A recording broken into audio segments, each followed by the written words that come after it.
Moi, j'ai grandi dans les manques. J'aime dire, moi, je n'ai pas eu besoin du dictionnaire pour connaître la définition de la pauvreté. Je connais cela. Insuffisance des moyens. Distorsion entre les moyens et les besoins. Non, je n'ai pas eu besoin de lire dans les dictionnaires. Naye biango.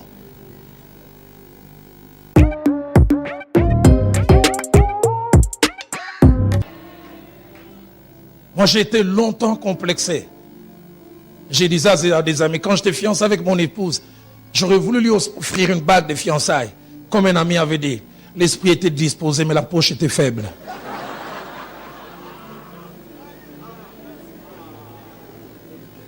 Et elle me l'a dit plus tard, elle en a souffert. Et je souffrais bien plus qu'elle. Mais je lui ai offert la bague de fiançailles 20 ans après. Là qui s'abango maman. 20 ans après, c'était romantique, elle a même versé des larmes. Est-ce que devais-je forcément m'endetter pour lui donner? Et elle m'a accepté. Et au fond de moi, je disais, Nzambe, rattraper retard. Que des familles et des jeunes gens qui font des folies pour lesquelles ils n'ont pas de moyens. Dans le but d'impressionner les autres. Et après, ils se mettent les couteaux à la gorge. Vous êtes en train de danser et la réputation va en famille. Oh, mariage à André Zaki Somo. Ça se termine à la soirée. Lundi à 6 h, quelqu'un vient. Mbongo et mbongo.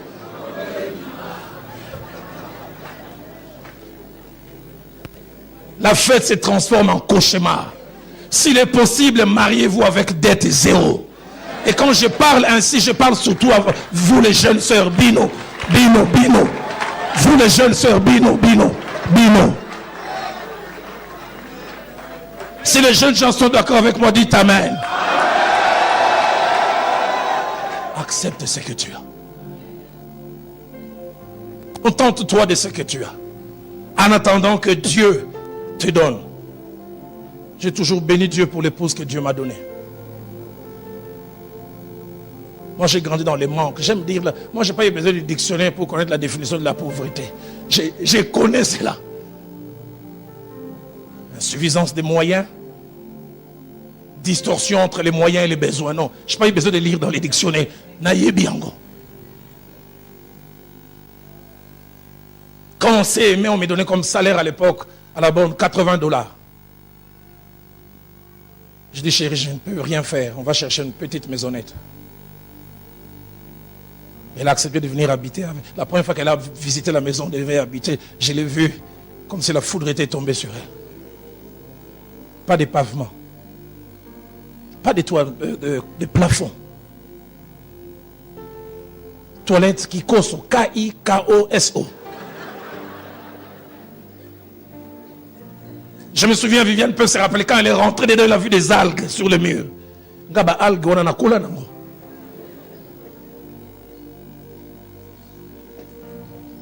Mais elle a accepté de se rabaisser avec moi en attendant que Dieu nous amène plus loin. La première fois, il devait m'accompagner pour que j'aille prêcher quelque part. Je devais aller prêcher à Massina. J'ai voulu me battre pour louer un taxi express et j'ai regardé, les finances ne permettaient pas. J'ai dit, parce qu'on a banni un taxi express, on a remis la paiement. J'ai dit, Viviane, on va prendre F-U-L-A. F-U-L-A. Quand on est venu, je ne suis jamais monté. J'ai dit, tout a un début. Et elle est montée avec moi. Est-ce que tu l'autre, tu as foula maman? Tu bandara kunat. Tu le kana nabiso.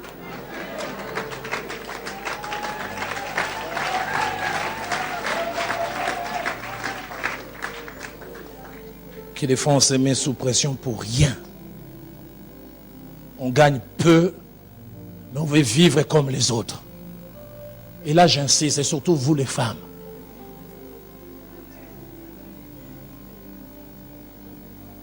Quelqu'un a dit, les mamans mettent tellement les papas sous pression. Il dit, autrefois, quelqu'un dit dans l'ingala, autrefois, Dieu a appelé les papas. Là, j'ai arrivé, viens, mon serviteur vient te reposer. Ils ont tellement de soucis, aucun d'avant.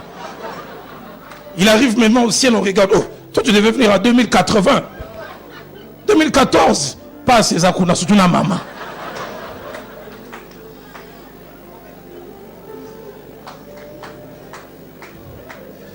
Et le mot dit contentement.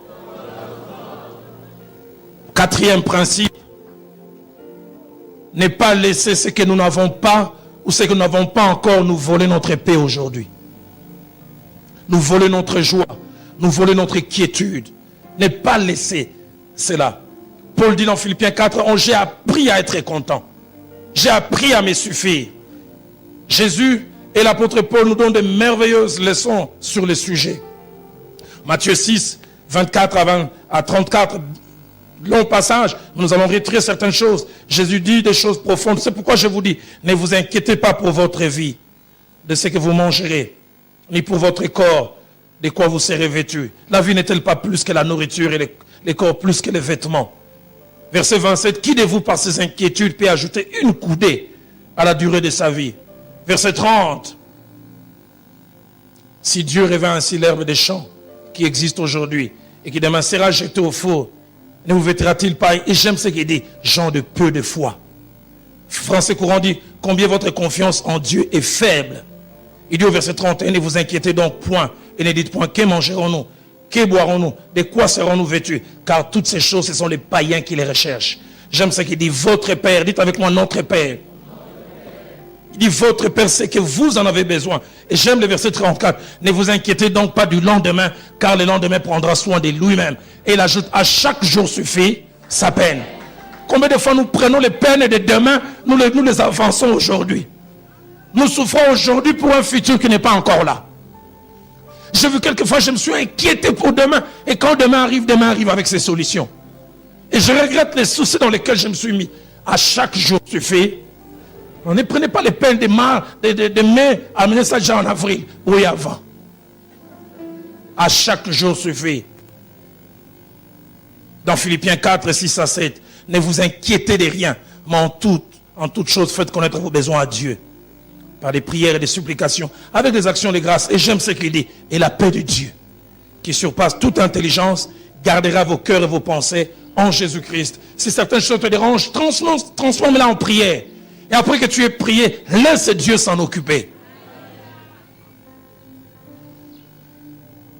Si l'homme et la femme ont tous des besoins matériels et financiers, la Bible nous montre que la femme est plus vulnérable dans ces domaines. Pourquoi? Dans la psychologie de la femme, elle n'est presque jamais satisfaite. Je n'ai pas dit toutefois, je dis presque jamais. Elle aime la nouveauté. La femme dans sa psychologie a très peu de contentement. C'est pourquoi le diable est venu la toucher en premier. Elle avait tout, mais le diable lui a fait miroiter, tu peux avoir quelque chose d'autre. Alors qu'elle s'est suffisée. Non, il vous manque quelque chose. Dieu vous a caché quelque chose. Et c'est ça dans la psychologie de la femme. La femme, ce n'est pas les habits qu'elle a qui comptent, c'est les habits qu'elle aura.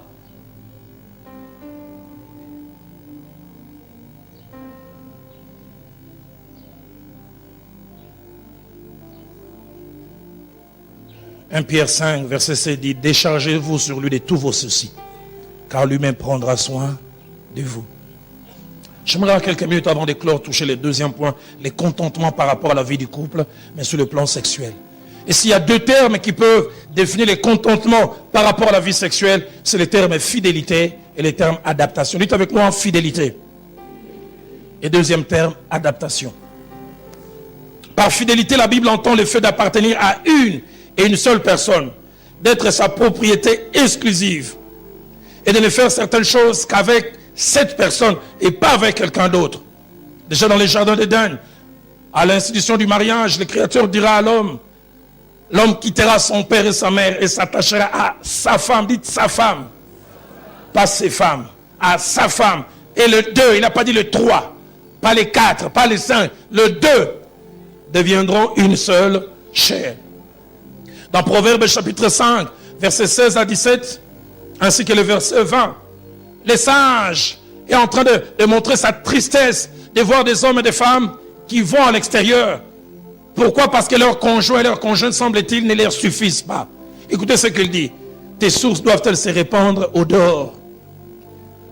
Tes ruisseaux doivent-ils couler sur les places publiques? Le feu pasteur Verneau prêchait un jour. Il a utilisé un terme qui avait choqué certains, mais j'ai aimé ça.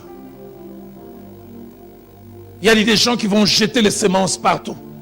Des jeteurs de semences. Partout. Au verset 17. Qu'il soit pour toi seul et non pour des étrangères avec toi.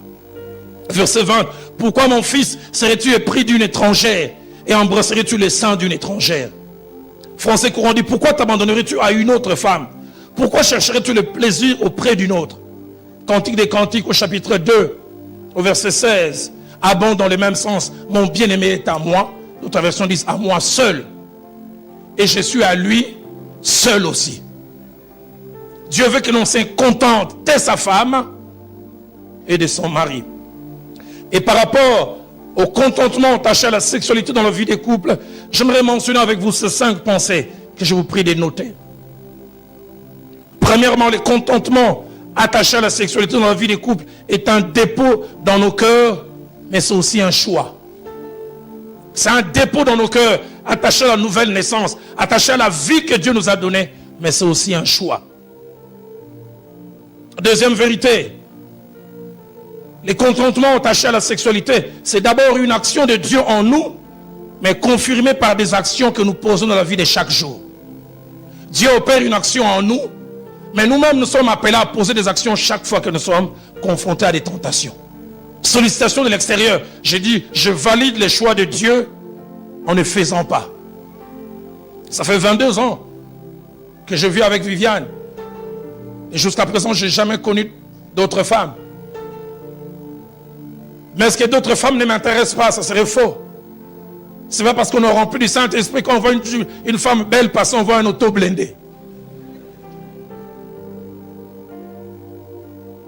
Je vois, je peux apprécier, mais je dis je n'irai pas. Je fais un choix. Il y a des choses pour lesquelles même Jésus-Christ a dit la nature elle-même ne vous enseigne pas.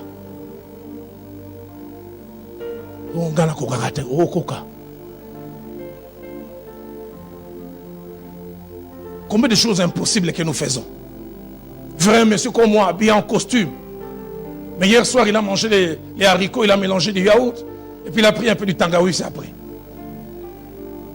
Il est en cours de route, son ventre fait goudou.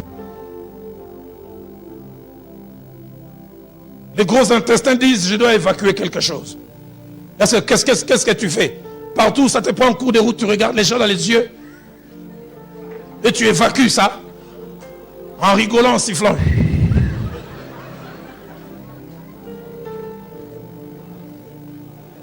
Tu fais des gymnastiques impossibles.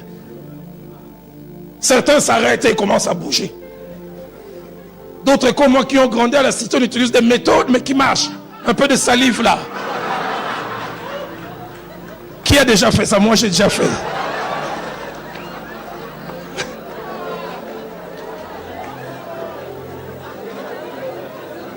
Simplement pour que ça ne sorte pas.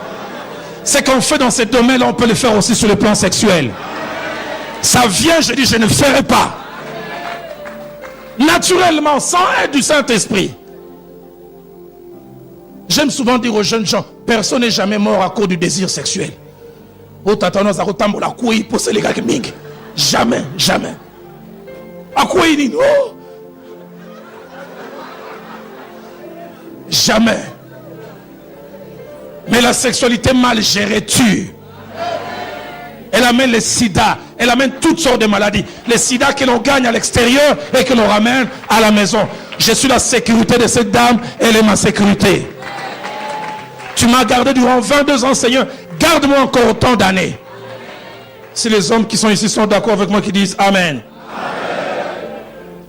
Troisième vérité, le contentement attaché à la sexualité est une marche par conviction et pas par impulsion. Par conviction. Mais aussi c'est une marche par principe plutôt que par inclinaison. Vous n'aurez pas toujours envie de ne pas le faire. Vous devez décider de ne pas le faire. Principe, je ne le ferai pas. Même si je suis attiré, je ne le ferai pas. Genèse au chapitre 31, le verset 1er, j'aime cet homme, Job. Il dit, je fais un pacte avec mes yeux. Je n'arrêterai pas mon regard sur une vierge. Je n'envierai pas une autre femme. Homme des principes. Où sont les hommes des principes? Prêts à se déshabiller devant n'importe qui, devant des secrétaires, devant des stagiaires. Il peut rentrer dans un bureau, il y a 10 jeunes filles, 9 ont vu sa nudité, patron. Sony.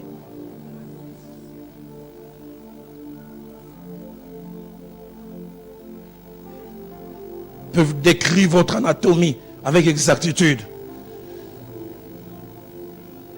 Quatrième vérité, le contentement attaché à la sexualité, c'est un choix que l'on s'impose et qui peut nous coûter. Ça nous coûte. Ça peut nous faire souffrir. Je dis, je m'impose cela. Mais autant ça nous coûte, je peux nous dire, ça nous rapporte. J'ai vu quand j'étais jeune étudiant en théologie, je venais prêcher l'évangile à Goma. J'ai vu en moins de 2 ans cette famille voler en éclats. Cet homme brillant qui travaille dans cette organisation internationale, avec sa femme et ses 2 enfants, des enfants brillants. J'ai jamais oublié ces petits guélots, 5 ans ou 6 ans à l'époque quand je l'ai connu. Et une jeune fille est venue faire un stage dans son bureau. Nous les hommes, on est bizarres. Cette jeune fille qui arrive, tu sais d'où elle vient? Tu connais avant qu'elle vienne là-bas avec qui elle sortait? Et qui était l'ex de son ex? Tu la vois, ses genoux te cognent quand? Un homme m'a dit, il m'a dit au bureau, pasteur, je n'arrive pas à vivre sans elle. J'ai dit, sans elle, tu vivais avant, sans elle, après aussi, tu vivras. Et j'ai côtoyé cette famille. Je l'ai perdu de vue. 1 année après, j'ai retourné, on dit, l'homme est malade. Mais d'abord, c'est la femme qui a commencé par être malade. La plupart des fois, c'est la pauvre femme fidèle. Dans sa fidélité, elle meurt à cause de toi. À cause de ton manque de discipline. Il est allé attraper la maladie. Il a ramené à la maison. La femme est décédée. La femme est décédée 2 ans avant le mari. Je suis retourné en 2006 à Goma. J'ai retrouvé ses enfants. Là-bas, on les appelle les maïbobo. Les enfants de la rue. J'ai trouvé simplement les enfants de la rue. Mais un était en train de parler un français impeccable. Je regarde. Il m'a dit, tu me reconnais? J'ai reconnu. J'ai pleuré. Et quand j'ai vu ça, j'ai dit, Seigneur, je n'aimerais pas dilapider l'avenir de Eunice, de Rohan, de Gloria et de Johanna pour les belles jambes d'une femme. Rien ne remplace un papa qui peut se battre pour ses enfants. Quand tu pars, tout peut changer. Je me garderai pour Dieu, je me garderai pour elle, mais je me garderai aussi pour l'avenir de mes enfants. Une marche par conviction. Et comme je dis, c'est un choix que l'on s'impose. 5e principe, le contentement attaché à la sexualité est dicté par l'amour.